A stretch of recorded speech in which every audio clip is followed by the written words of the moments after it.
So Wrestlemania was last night. I don't like doing immediate reviews because majority of the time there's a lot of emotion and there's a lot of wrestling fans are bitter. I'm just gonna say that right off the bat. So even if they're sent home happy, they'll complain about the rest of the show. And especially straight after. When you give yourself a bit of time to let the show sink in, then I feel like it's a better time to go back and look at what the show was, how the show was sort of laid out, and how it came off and things like that. And all in all, I like this WrestleMania, and I'm glad that I like this WrestleMania because everybody else seems to hate it. I thought it was a good show. I'm not going to go out there and say it was one of the greatest WrestleManias of all time because it wasn't, but it was better than 27, which no brainer.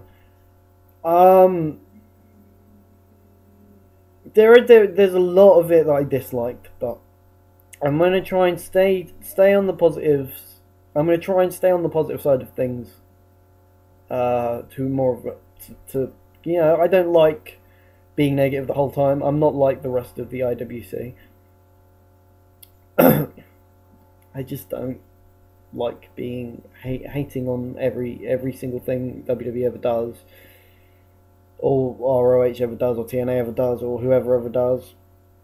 I'm very negative in general, but right now WrestleMania was a good show. It wasn't great, but it was good, and I want to keep myself thinking that because I've got a positive outlook because that was a good show.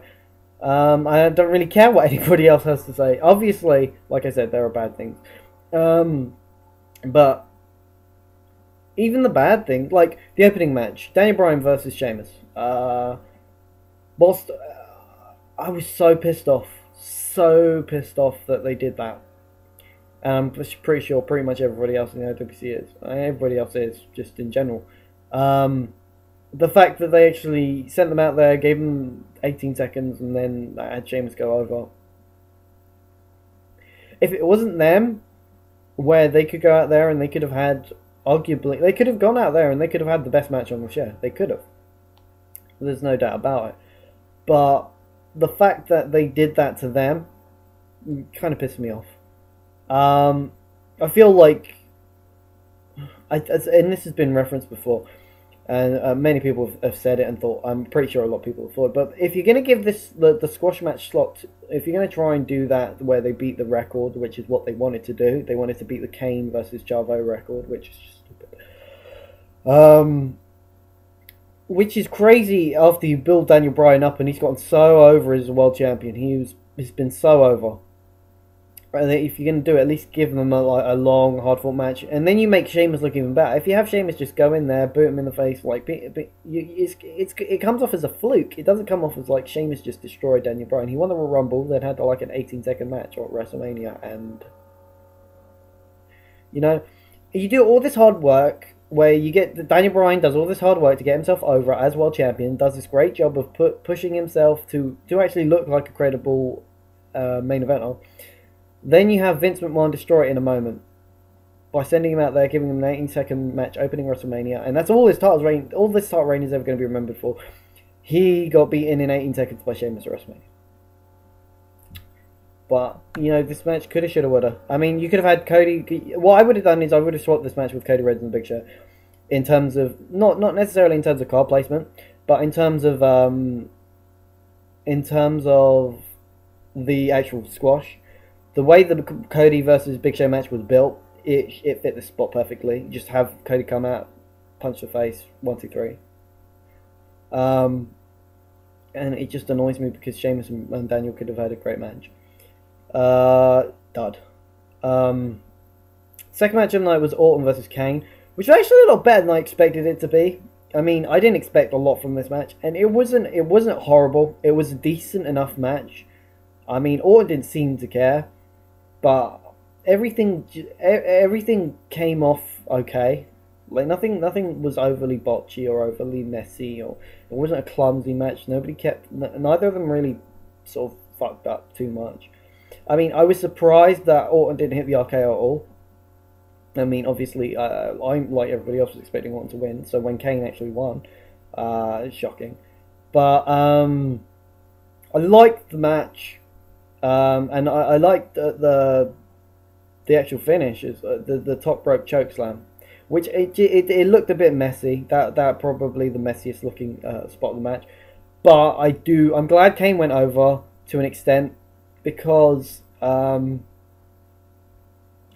many Kane's in a similar sort of boat to the Big Show. How many WrestleMania moments has Kane really had? How many WrestleMania wins has Kane really had? I mean, outside that stupid ECW title match win, they're like scarce. He's hardly ever had a WrestleMania win, and to go over Orton at WrestleMania is a big deal. Orton's number 3 guy in the company behind Punk and Cena, and to go over Orton is a big deal. I just hope they don't carry. I know they're probably gonna carry this feud on to Extreme Rules, but I hope I could see them having a better match with weapons. So it's hoping 3 stars. Third match of the night was the Intercontinental title match between Cody Rhodes and Big Show, and like I said, this match was either too long or too short, and I'm not sure which. I wanted this match, like, if they were going to go and give this match some time, they needed to give it more than 5 minutes. I mean, like, I don't want them to go out there and just be going on and on and on and on and on, but I think, for a match to really get out of first gear, you need to give it at least 8 minutes. Go out there, just like, it's not like they needed the time for anything else. They have these stupid fucking segments throughout the show. Like, there was no... One of the big things that I'd heard about in the build to the show was that they wanted to give The Rock plenty of time to cut his promos. Rock didn't cut a single fucking promo! The first time you saw Rock was when he came out for the main event. But yeah, they had a match. It was okay. Cody did what he does. Big Show did what he does. WMD, new Intercontinental Champion. Big Show finally has his WrestleMania moment. That's fine. Hopefully Cody, I could see from here Cody going towards the world title picture. Because I would quite like to see Cody versus Sheamus, because it's actually quite new. It's new. It's something I haven't done before. And I honestly think Cody is probably he'd probably make a better challenger to the.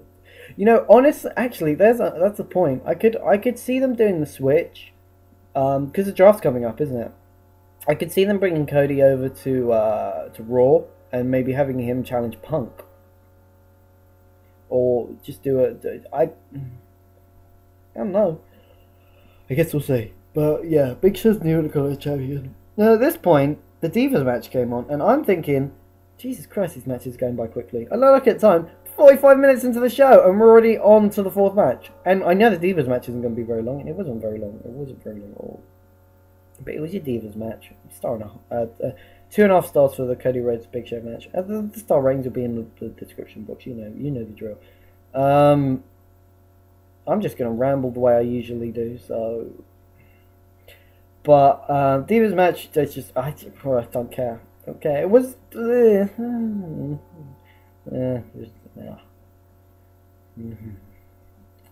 First match of the night I really cared about. Well, no, that's a lie. I cared about the world title match, but the first match that I actually this is a decent match.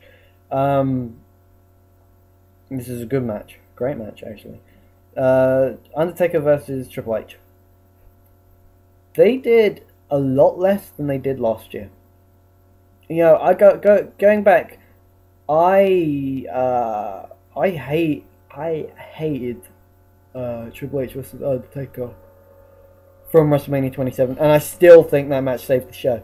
The WrestleMania 27 for me is the second worst WrestleMania of all time, behind WrestleMania 11. I like WrestleMania 9. I don't care what anybody says. I'm always gonna like WrestleMania 9. I just like the feel to it. But I had WrestleMania 27 as the second worst WrestleMania of all time. That's how bad I thought that show was. And I think Triple H versus Undertaker saved it. And I wouldn't even give that match I'd give that match 3 stars. That's how much I'd give that match, because it was just a bunch of spots. I mean, I've heard people complain all the time about like Dragon Gate matches where it's just a bunch of moves, it's just a bunch of spots. They're spot monkeys. What was that? What was that? What was Undertaker versus Triple H if it wasn't a bunch of spots? Because Undertaker couldn't do a lot of wrestling, and they just went out there and they did a bunch of spots, and they just look stupid while doing it. These fucking 40-plus-year-old men going out there and doing a bunch of spots. Don't need to see this shit over and over and over again. I mean, I've seen it once. But the way the Hell in a Cell worked, the Hell in a Cell added another dynamic, which was cool. And Shawn Michaels added another dynamic on top of that, which was even cooler. And he didn't, like, Shawn Michaels' role was very underplayed. I was expecting more of a overbearing feel, like Shawn Michaels, because he cut a very good promo just before the match. I had a feeling that they were going to have Shawn Michaels sort of be sort of looming over the match, and that was going to be a bit of a problem. But no, not really. There was a really cool spot in the match where Shawn Michaels hit the super kick into the pedigree. That was one of them. That was one of the few moments where I've ever actually thought, "Oh, hold on." I didn't think that was the finish, but I thought that is a good spot. And I was in the back of my mind, I was thinking, oh, it might be over. I didn't really think it would be over, but you know, a little bit of doubt. But yeah, that was good. That match was really good, really, really good match. And the fact that they did less just made it mean more. They did so much less than they did the year before, but the fact that they did that, I mean, it just felt better. You know, you don't want to go spot to spot to spot. Each spot they did felt like it meant something, and the psychology in each spot was far superior to the psychology of last year. And just the match and the general feel of it all is just so much better than last year. And you had the same sort of moment, you know, you had with the second Michaels versus Taker match, where, you know, Michaels slap Taker. You had a similar sort of moment where Triple H was like, "I'm gonna lose," and, you know, Shawn, basically that was what the slap was, defiance. And Triple H is in the corner and he does the suck it, and then boom, sledgehammer shot, and then tombstone. But yeah. You know, those chair shots, like, there was an exchange of chair shots. Like, Triple H was beating the piss out of the Undertaker. I think Triple H got busted open hard way. I actually think he got busted open hard way. I mean, I thought I couldn't tell. I couldn't really tell. I think he might have been busted open hard way, because there was a nasty gash just there above his eye. It looked quite nasty. But yeah, great match, superb match. I mean, it's not going to be pushing my greatest WrestleMania matches of all time, but it was the best match of the night, definitely.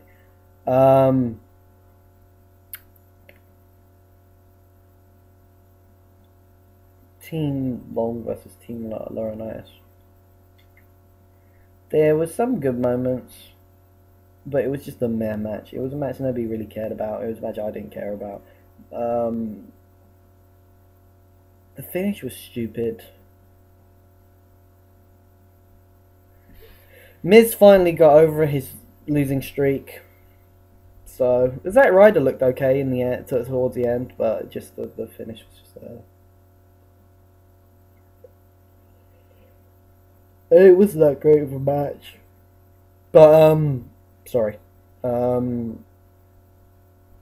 Yeah. It's just there. Why are you gonna sort of... You're not gonna really care about that sort of match. I mean, a lot of those people there, I feel like, could have actually been in matches that meant something. And it really pissed me off that Big Show had to ruin WrestleMania by injuring Barrett the way he did, by throwing truth out there. If it hadn't been for Big Show, we would have had Money in the Bank. Bastard. And the show would have been probably a lot better for it. I mean, people wouldn't have been as hating on the show as they are. Which brings us to the WWE title match: Jericho versus Punk. Crowd was so dead for most of this match, which was really a shame because they had a solid match, but just the fact that the crowd went into it just I think really took away from it. I mean, they're both great wrestlers. They both went out there and they did what they do best. I personally don't think the right man went over, simply because of where we're going. And just the way the match felt, it just... the finish was really good. The finishing sequence was really hot. They had Punk in the walls. Punk didn't actually hit the GTS all match, which I was really surprised by.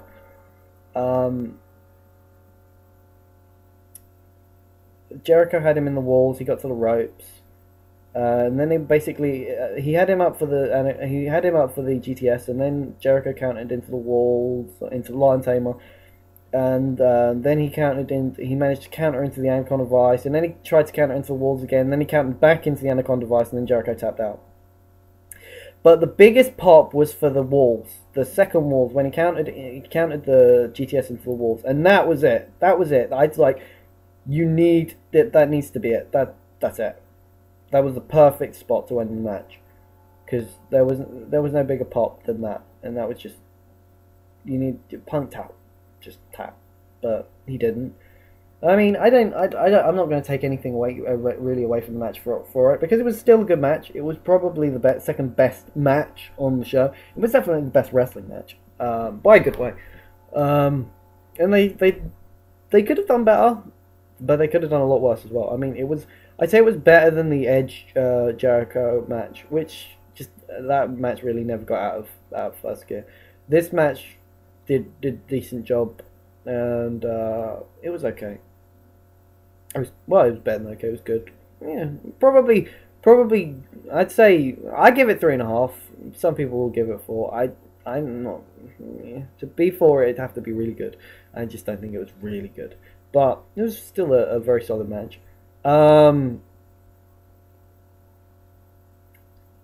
Which brings us to the main event, and just this stupid Brodus Clay segment, stupid overly drawn out ring entrances, which took forever a piece. They gave Rock and Cena a lot of time. They gave them half an hour. It was just a few seconds shy of the Hell in a Cell.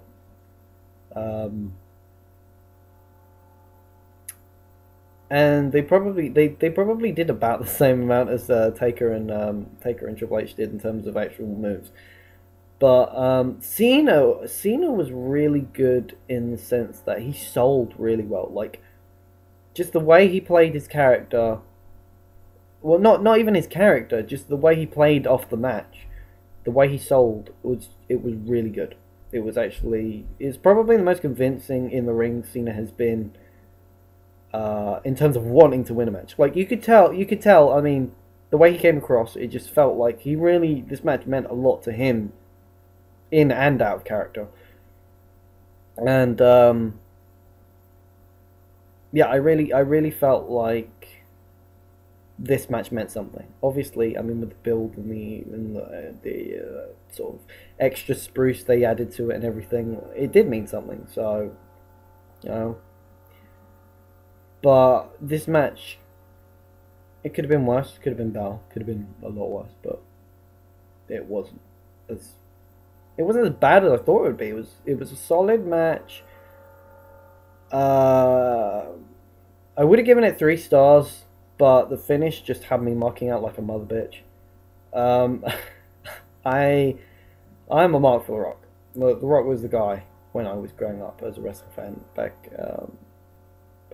in 2000 was probably my biggest memories of wrestling, and he was the man. He was the man, because there was no Austin, and, you know, The Rock was just The Rock. He was the biggest star in professional wrestling, and even now he arguably is. And the fact that he actually went over when everybody was expecting Cena to go over. It was the perfect way to end the show. It was the right way to end the show. It was the right person to put over. Even if it wasn't right for business, quote unquote, for business, The Rock needed to win. Just in that situation, they built the match up for the year. They had Rock versus Cena. It's the same as Rock versus Hogan, in the sense that Rock was booed. Rock was booed against Hogan, and it wasn't because of anything he did. And again, it's the same with Cena. He wasn't booed for anything he did. I mean, he didn't do anything heelish. Well, he did at the finish. But I feel like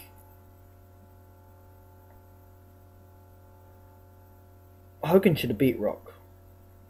As crazy as that sounds. Just in that situation, at that time, Hogan should have beaten Rock. And like, now, it should have been, Rock should have beaten Cena. Not because of anything Cena had done. I mean, Cena winning was right for business. But Rock winning was just right. Do you know what I mean? All in all, like, and just, it was just the perfect way to close the show. I mean, it probably, for me, it made the show feel a lot better than it would have done had Cena won. I mean, that would have been a really sort of damn dark feel. I mean, especially with the opening match going the way it did. But all in all, I enjoyed the show, and nobody's gonna convince me otherwise that it wasn't a good show. I mean, it's not classic WrestleMania. It's not gonna be one of the WrestleManias I look back on and say, "Wow, that was a legendary WrestleMania." Never gonna, no, because it wasn't. But it was a really good show. I enjoyed it, and yeah. So those are my thoughts on my WrestleMania, my little ramble, review, whatever you want to call it. And I will see you soon with my follow-up, because I've got a follow-up planned, which you will soon be hearing about. And I'm out. Peace!